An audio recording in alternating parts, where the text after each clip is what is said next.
अडवाणी जो ज़माने में लीडर अपोजिशन के, उन्होंने पूरा बाकायदा रथ यात्रा की और पूरे इंडिया में मुहिम चलाई, जिससे पूरे इंडिया का माहौल खराब हो गया। और फिर उसके बाद से मैं अदा करूँ शुक्रिया उस ज़माने में जो नरसिम्हा राव गवर्नमेंट थी, उन्होंने बहुत अकलमंदी का सबूत दिया। उन्होंने 1991 में जो लॉ बना हुआ है, ये प्लेस ऑफ वर्शिप एक्ट, एक स्पेशल प्रोविजन है 91 में बनाया गया था, ताकि और उसमें एक रखा गया एक सेक्शन कि जो राम मंदिर और मस्जिद है, उसके अलावा पूरे इंडिया में 1950 से पहले जो भी हालात थी, कोई चाहे गुरुद्वारा हो, चाहे मस्जिद हो, चाहे मंदिर हो, चाहे खानका हो, उसमें कोई उसको चेंज नहीं कर सकता। वो एक डेडलाइन है। उसके बाद से अगर उसके बाद से जो केसेस भी चल रहे थे कोर्ट में, उसको अवेट किया जाए। और कोई भी उसमें अगर वो पहले मंदिर था या मस्जिद था या वो किसी जैन धर्म का या बुद्धिस्ट प्लेस था, उसको 3 साल की सजा हो जाएगी। अगर आपने ट्राई भी किया, अगर आपने कोर्ट में कोई अर्जी दिया, एप्लीकेशन दिया कि हम चाहते हैं कि इस पर्टिकुलर प्लेस को ओपन किया जाए और जानने की कोशिश किया जाए कि इसके पीछे कि क्या इसकी हिस्ट्री है, इवन अगर आपने ट्राई भी किया तो आपको 3 साल की सजा है। लेकिन ये मामला तब गड़बड़ हो गया जब वो 11 मार्च का जो केस चल रहा था और 1922 में हमारे संतूर साहब जो सीजीआई थे, उन्होंने क्या कहा कि इसमें कोई फर्क नहीं पड़ता कि हम जानने की कोशिश करें कि इसकी हिस्ट्री क्या है। तो जो पूरा पर्पस था, जो आइडियोलॉजी थी, तो उसके पीछे जो एक बहुत बड़ी सोच थी कि सारे डिस्प्यूट को अगर खत्म करना है तो ऐसी बातों को एकदम न कोई बात करेगा, न कोई इंक्वायरी करेगा, इवन जो कोई सूट फाइट करने की कोशिश करेगा उसको 3 साल की सजा हो जाएगी।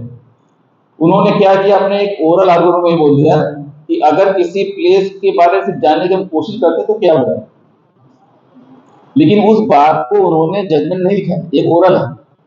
और अगर लीगल बात करें तो कोई अगर ओरल स्टेटमेंट अगर चल रहा है कोर्ट में तो उसकी कोई लीगल वैलिडिटी नहीं। अगर कोई आप केस पढ़े हैं, कितने लोग लॉयर बैठे हैं, तो कोई केस पढ़ते हैं तो 2 से पढ़नी होती है, उसमें वो होता है ओबिडियो डिक्टा और रेशियो ऑफ द केस। ओबिडियो में क्या होता है कि जो जितने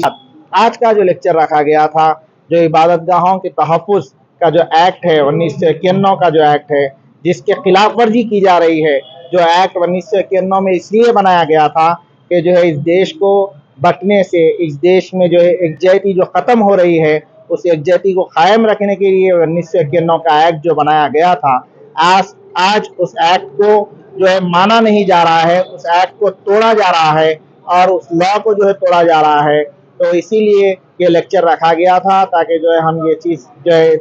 ये बता सके, इस मुल्क में ये चीज़ को हम बता सके कि 1991 का एक्ट जो बनाया गया था वो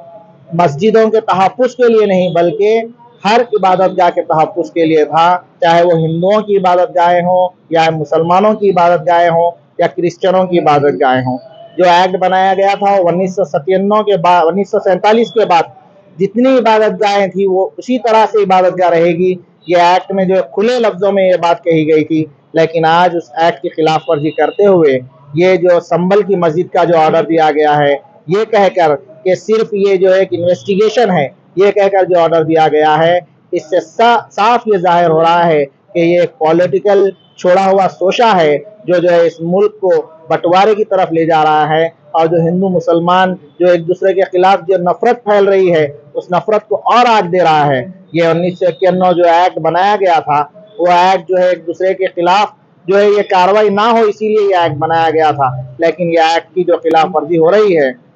इससे साफ जाहिर हो रहा है कि हिंदू मुस्लिम एक दूसरे के खिलाफ फिर एक बार जो है इस देश में जो है ऐसी लहर फैलेगी और ऐसी आग लगेगी जिसको जो है बुझाना बहुत मुश्किल हो जाएगा। तो इसीलिए इस एक्ट की खिलाफ वर्जी के खिलाफ हमको ठहरना होगा और इस एक्ट के लिए हमको लेकर जो है चलना होगा और ये मानकर हमको चलना होगा कि जो इबादतगाह 1947 के बाद इबादतगाह जिसकी थी वही इबादतगाह रहेगी और हम इबादतगाहों पर, हम जो है मजहब पर जो है हिंदू मुस्लिम के जो है इस नारे को जो है लेकर कि जो है हिंदू मुस्लिम अलग हैं, ये नारे को हम जो है लेकर लड़ने ना निकले, बल्कि जो है हम एकजुटता का सबूत दें और इसके साथ साथ हम हिंदू मुस्लिम एक दूसरे के साथ रहें।